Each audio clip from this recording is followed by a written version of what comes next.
జమ 1వ తేదీన పింఛన్ పంపిణీ మొదలు జూన్ నెలకు ఇదే విధానం.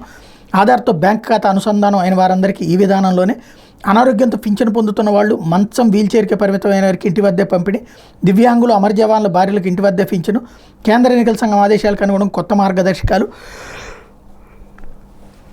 రాష్ట్రంలో మొత్తం 65.49 లక్షల మంది లబ్ధిదారులు, దాదాపు 48.92 లక్షల మందికి బ్యాంక్ ఖాతాల జమ.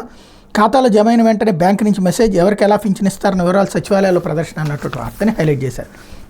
అయితే యువత ఆశలకు బాబు సమాధి, జగన్ పాలనలోనే ఉగాది అంటూ బాబు ఇచ్చింది కేవలం 37,000 ఉద్యోగాలే.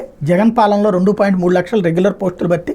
అత్యధిక ఉద్యోగావకాశాల కల్పనలో దేశంలో ఏపీకి 4వ స్థానం. బాబు హయాంలో నిరుద్యోగిత రేటు 5.3%. జగన్ పాలనలో అది 4.1% తగ్గుదల. నిరుద్యోగ భృతి స్థానాన్ని వంచిన బాబు. ఈ నిజాలకు రామోజీ దుష్టరాతల గంతలు అన్నటువంటి వార్తని హైలైట్ చేశారు.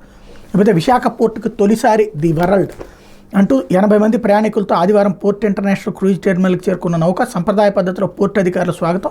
సోమవారం రాత్రి పోర్ట్ బ్లేర్కి పైన విశాఖ పోర్టులో అంతర్జాతీయ క్రూజ్ టెర్మినల్ నిర్మించిన తర్వాత మొట్టమొదటి అంతర్జాతీయ క్రూజ్ నౌక ఆదివారం విశాఖకి చేరుకుంది.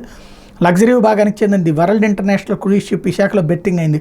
తూర్పు తీరంలో అంతర్జాతీయ క్రూజ్ నౌకలకు విశాఖపట్నం క్రూజ్ టెర్మినల్ గమ్యస్థానంగా మారుస్తామనే తమ విధానానికి ఇది నిదర్శనమని పోర్టు అధికారులు వెల్లడించారన్నటువంటి వార్తని హైలైట్ చేశారు. లేకపోతే ఆంధ్రజ్యోతి వచ్చేటప్పటికి 100 బాదాడు 1000 నొక్కాడు అంటూ జగన్ 5 ఏళ్ల పాలన ఇదే. చంద్రబాబు తాడేపల్లి ప్యాలెస్ని బద్దలు కొడితే పేదల కడుపు నిండుతుంది. క్లాస్ వార్ అంటే అది. సీమలో 102 ప్రాజెక్టులు రద్దు చేశారు. జాబ్ క్యాలెండర్ ఇచ్చాడా, ఉద్యోగులకు న్యాయం చేశాడా, జే బ్రాండ్తో మహిళలకు మంగళసూత్రాలు తెంపేస్తున్నాడు. ఆ నవరత్నాలు నవమోసాలు. వైసీపీ మేనిఫెస్టో అబద్ధాల పుట్ట. మళ్ళీ మోసపోతే రాష్ట్రాన్ని అమ్మేస్తాడు. మేము రాగానే పింఛన్ 4,000. అంగన్వాడీ, హోంగార్డులు, పెన్షనర్లందరికీ అండగా ఉంటా. మెగా డిఎస్సీ పైన తొలి సంతకం. ఏటా 4 లక్షల ఉద్యోగాలు. స్కిల్ పెంచేందుకు యువత శిక్షణ. ఉద్యోగులకు న్యాయం. సీమ వలసల నివారణకు ప్రత్యేక ప్రణాళిక అమలు అన్నటువంటిది హైలైట్ చేశారు. కుల చిచ్చుకు జగన్ కుట్ర.